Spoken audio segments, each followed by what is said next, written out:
नमस्कार दोस्तों, आज मैं आया हूँ हावड़ा कलकत्ता।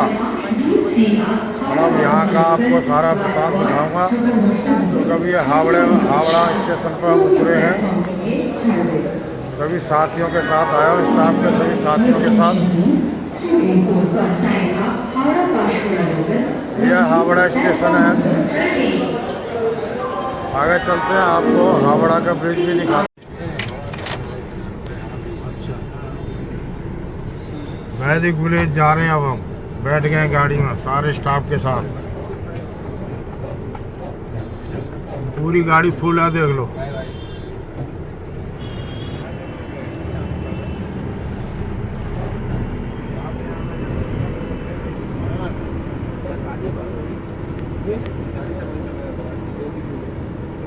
हावड़ा का स्टेशन देख लो।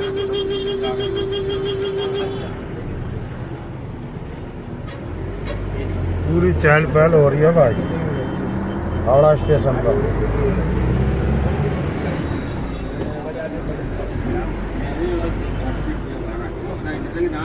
ये आ गया हावड़ा का पुल।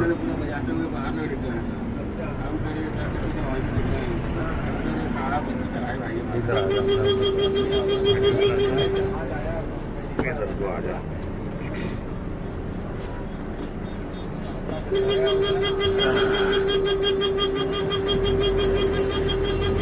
ये आ गया हावड़ा पुल।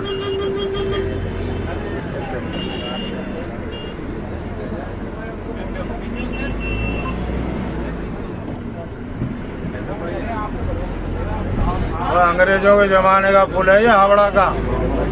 हाँ, कैंची का ब्रिज है ये। इसमें बीच में कोई खंभा नहीं है भाई।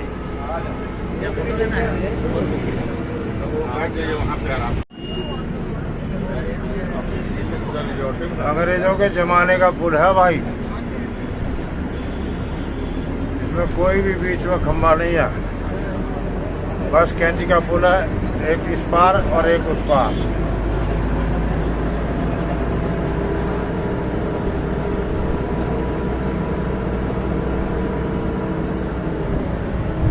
ये है भाई हुगली नदी।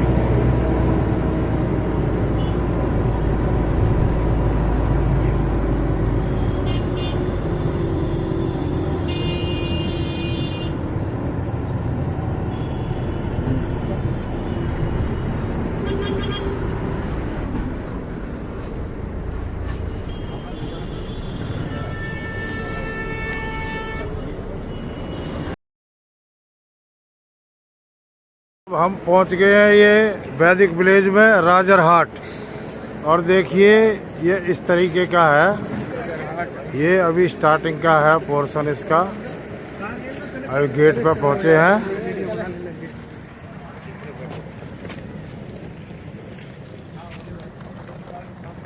यह वैदिक विलेज राजरहाट।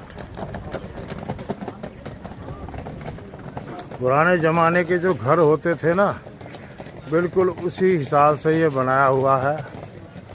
और ये है वैदिक विलेज। ये वेस्ट बंगाल में है। कलकत्ता से तो 2 घंटे लगे हमें। 2 घंटे में पहुंचे हैं।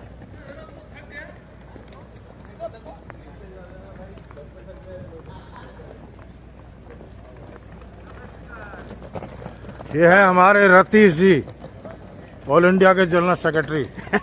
अरे सर,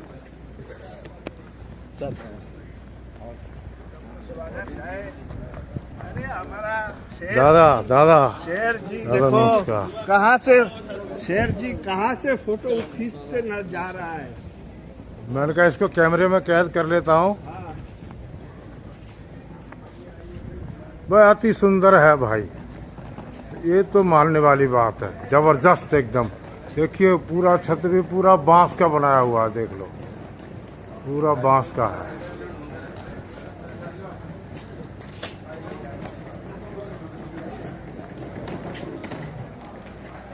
नमस्कार भाई, नमस्कार। पहले पहुंच गए? कहाँ पहले कहाँ थी यार, 10 बजे उतारा है हमें। देखिए ये है अंदर का नज़ारा। वाह, बहुत खूबसूरत। ऊपर पूरा बांस का है।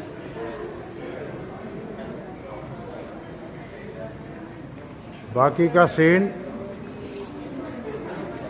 अगले उसमें दिखाऊंगा कि देखिए यहाँ पर आप आ गए अगर तो वापस जाने को आपका मन नहीं करेगा। ज़बरदस्त।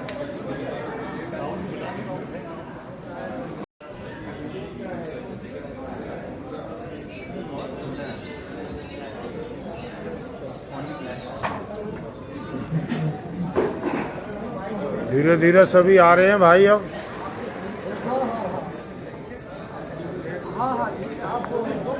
दिल्ली यूनिट आ जाओ।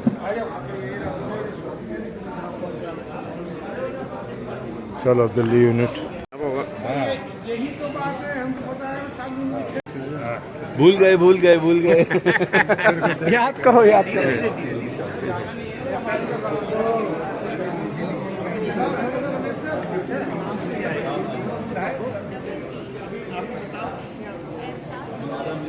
ये है मैं अपना कराई नहीं, अपना भी तो कर लूँ मैं। मैं कर दूंगा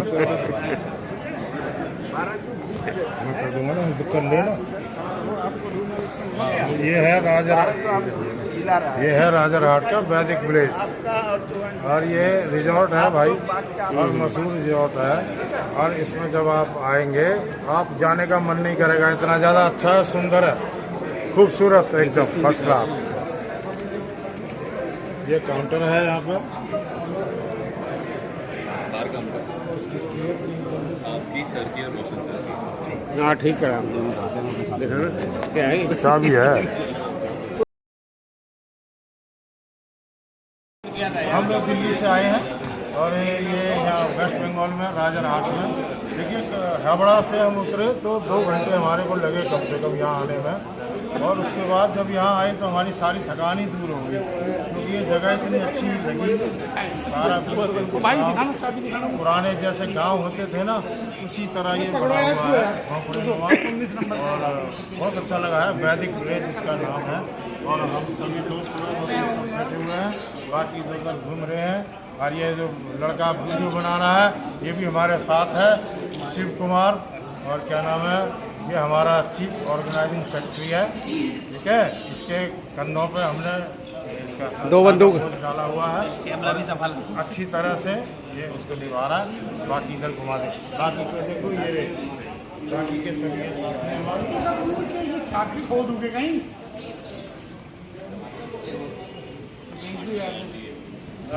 मैडम का रूम अलॉट हो गए हैं और अब बस अपना गिफ्ट लेना है हमने, और फिर उसके बाद रूम में चले जाना है। फिर नहाएंगे धोएंगे और लंच करेंगे। Thank you. तो अब जा रहे हैं हम अपने कमरे में, और देख लो ये है भाई यहाँ की सुंदरता, देखते ही मन मोह लेते हैं। ये है सुंदरता, देखो दोनों तरफ है, ऐसा नहीं है एक तरफ हो, दोनों तरफ है, दोनों तरफ सेम बिल्कुल वही झोंपड़े देख लो, दोनों तरफ है। ये देखो कितना सुंदर है। यहीं पे हमारा कमरा मिला हुआ है भाई।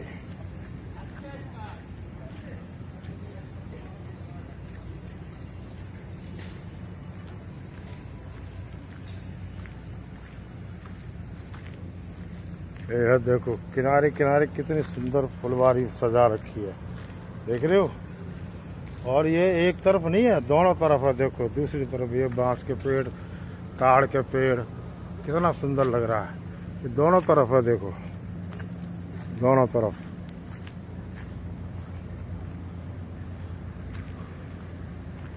भाई यहीं पे हमारा कमरा, भाई ये हमारा कमरा रूम है, देखो है। और इतनी सुंदर जगह में ही है भैया रूम हमारा, तो मौज आया है।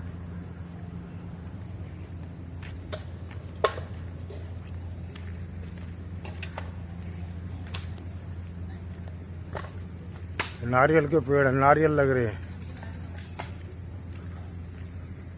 मन मोह लेगी जगह।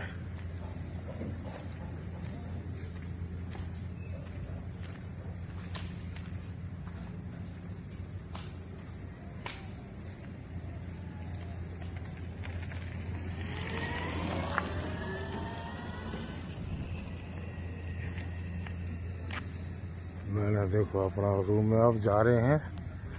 और ऐसा नहीं है, देखो जो रूम बनाया है ना, तो उसकी जो बीच में जगह बची थी उसकी चारों तरफ दीवार करके और उसके ऊपर देखो घास उगा दिया है। कितना सुंदर लग रहा है, हाँ?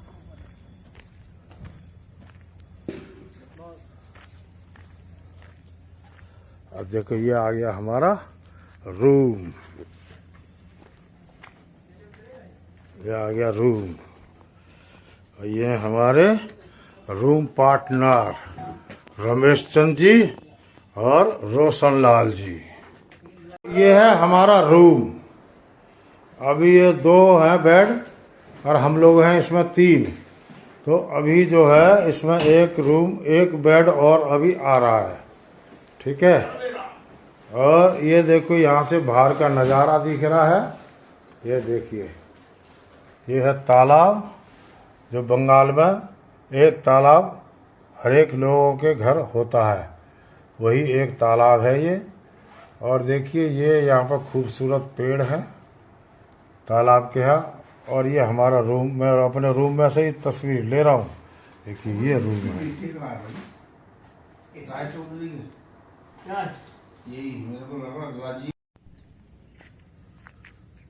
और तो दोस्तों ये है देखो अगले दिन की सुबह। और अगले दिन की सुबह में मैं आपको ये दिखा रहा हूँ क्योंकि कल शाम हो गई थी, तो शाम को इसका अलग ही नज़ारा था। और अभी इसका सूरज अब निकल रहा है, बादल छाए हुए हैं। और देखो अब इसका जो नज़ारा है वो अलग ही है।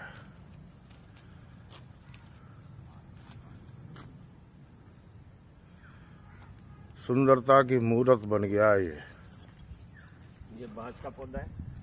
हाँ,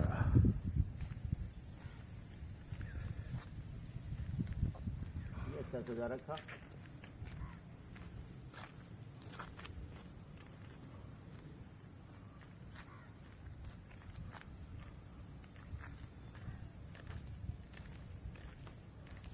ये लगभग 1 किलोमीटर के बीच में फैला हुआ है रिजॉर्ट पूरा।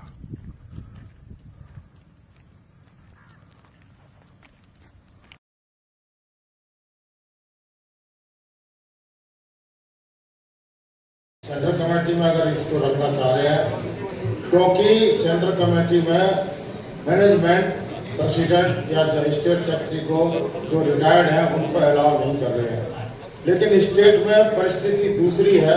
स्टेट में अगर आप ऐसा करेंगे तो जनरल सेक्रेटरी और प्रेसिडेंट दोनों समय निकाल नहीं पाएंगे, क्योंकि किसी ब्रांच में 3 आदमी है, किसी में 2 आदमी है, किसी में 4 आदमी है। और काम का प्रेशर इतना रहता है कि 7 बजे से पहले कोई भी ब्रांच से निकल नहीं पाता। तो अगर किसी मेंबर को कोई परेशानी आती है तो ऐसे में रिटायर्ड कर्मचारी जा करके उसकी परेशानी को हल करता है। अगर आप बड़ी पोस्ट में स्टेट में भी इसको लागू करेंगे तो मेरे ख्याल से काउंसिल के लिए नुकसानदायक होगा, क्योंकि जिस मेंबर का दुख तकलीफ आप हल नहीं कर पाएंगे, उसकी समस्या हल नहीं करवा पाएंगे, वो आपकी काउंसिल को क्यों ज्वाइन करेगा? वो छोड़ देगा। और छोड़ देगा तो इसमें हमारी काउंसिल को ही तो देखिए, स्टेट का मैटर अलग है और सेंटर का मैटर अलग है, तो इसको अलग अलग रखा जाए। स्टेट में आप सर्विस वाले को अगर रखेंगे तो काउंसिल चलना बहुत मुश्किल है, क्योंकि उनको समय ही नहीं मिल पाता है ब्रांच से निकलने को, तो कैसे काम करेंगे? पार्लियामेंट्री कमेटी के चेयरमैन को जाना पड़ता है, किसी को जाना पड़ता है। ओके सर, तो इसीलिए मैं बोलना चाहता हूँ। दूसरा है, दिल्ली के लिए जो इन्होंने ऑफिस अकोमोडेशन का बोला है, दादा बीके पोद्दार को कम से कम नहीं तो 3 लेटर हम तीनों में दे चुके हैं, कमीशन में भी दे चुके हैं, मगर आज तक हमारे को ऑफिस नहीं मिला। एटीएम का रूम हमारे को दे रखा है। इसके बाद क्योंकि स्टेट सेंट्रल कमेटी काम नहीं करती है, पैसा 30% पूरा ले लेती है। तो ये मैं इस मंच से कहना चाहता हूं कि स्टेट कमेटी से अगर आप 30% लेते हैं तो आपको स्टेट कमेटी के प्रॉब्लम्स भी हल करने होंगे, मैनेजमेंट के सामने रखने होंगे।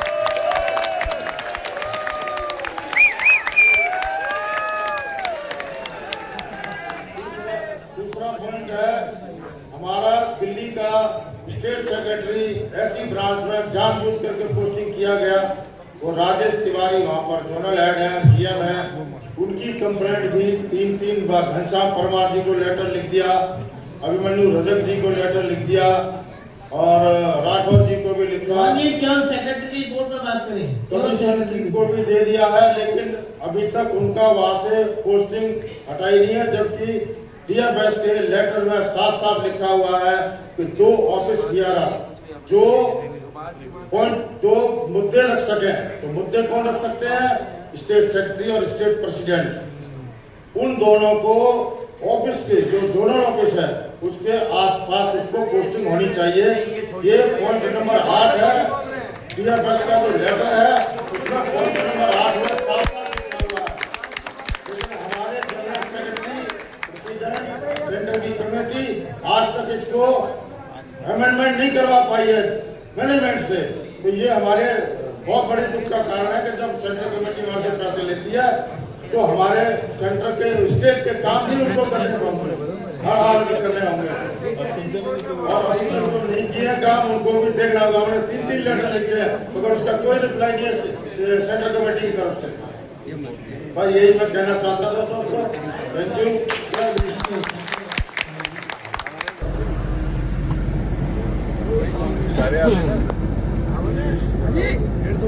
अब वापस दिल्ली के लिए रवाना हो गए हैं।